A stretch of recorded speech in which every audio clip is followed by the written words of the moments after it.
শেরপুর জেলার শ্রীবৃদ্ধি উপজেলার জামাতে ইসলামের সেক্রেটারি মাওলানা রেজাউল করিমের হত্যার প্রতিবাদে এবং হত্যাকাণ্ডের সাথে জড়িতদের দ্রুত গ্রেপ্তারের দাবিতে কুমিল্লার মনোহরগঞ্জে এক বিক্ষোভ মিছিল অনুষ্ঠিত হয়েছে। উপজেলার মহিষাতুয়া ইউনিয়ন জামাতে ইসলামের উদ্যোগে এই বিক্ষোভ মিছিল অনুষ্ঠিত হয়। মিছিলটি উপজেলার গুরুত্বপূর্ণ সড়ক প্রদক্ষিণ করে সংক্ষিপ্ত সমাবেশে মিলিত হয়। এ সময় বক্তব্য রাখেন মনোহরগঞ্জ উপজেলা জামাতের যুব বিভাগের সভাপতি মোহাম্মদ মহিউদ্দিন। সারা বাংলাদেশে যখন নির্বাচনের একটি হাওয়া বয়ে চলছে, একটি সন্ত্রাসী গোষ্ঠী বাংলাদেশ থেকে অস্থির করার জন্য তারা দল ফেলে গেছে। তারা চাচ্ছে বাংলাদেশটাকে, নির্বাচনটাকে যে কোনো ভাবে বানচাল করতে চাচ্ছে।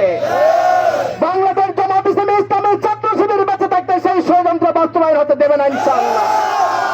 আমাদের শেরপুরে আমাদের রেজাউল ভাইকে যারা পরিকল্পিতভাবে হত্যা করে প্রশাসনের যে নীরব ভূমিকা সেখানে প্রকাশ পেয়েছে, আগামী দিনে সুষ্ঠু নির্বাচন নিয়ে আমরা সন্দেহ হয়ে যাচ্ছে। প্রশাসনের নীরবতাকে আমরা আজকে প্রশ্নবিদ্ধ করতে চাই। আমরা চাই প্রশাসন যদি এরকম ভাবে নিরপেক্ষ ভূমিকা পালন করতে না পারে, আগামী দিনে একটি সুন্দর নির্বাচন উপহার দেওয়া সম্ভব নয়। এক স্বৈরাচারের বিদায় হয়েছে, নতুন করে যদি কেউ স্বৈরাচার হবার চেষ্টা করেন, আমরা তারা ততপঙ্গা জবাব দেব ইনশাআল্লাহ।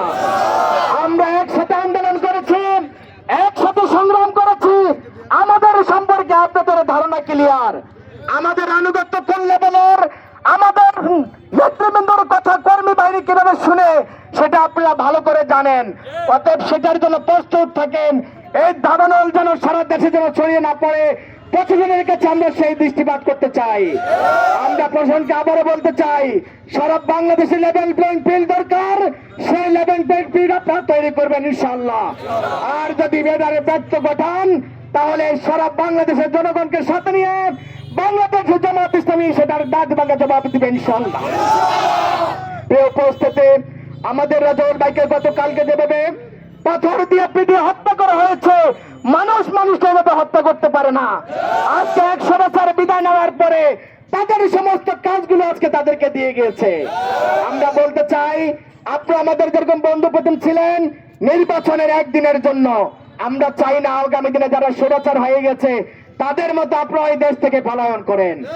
আমরা চাই এই দেশটা আমাদের সবার। এছাড়া এই সময় উপজেলা জামাত সহ দলটির অন্যান্য সহযোগী সংগঠনের দায়িত্বশীলগণ উপস্থিত ছিলেন।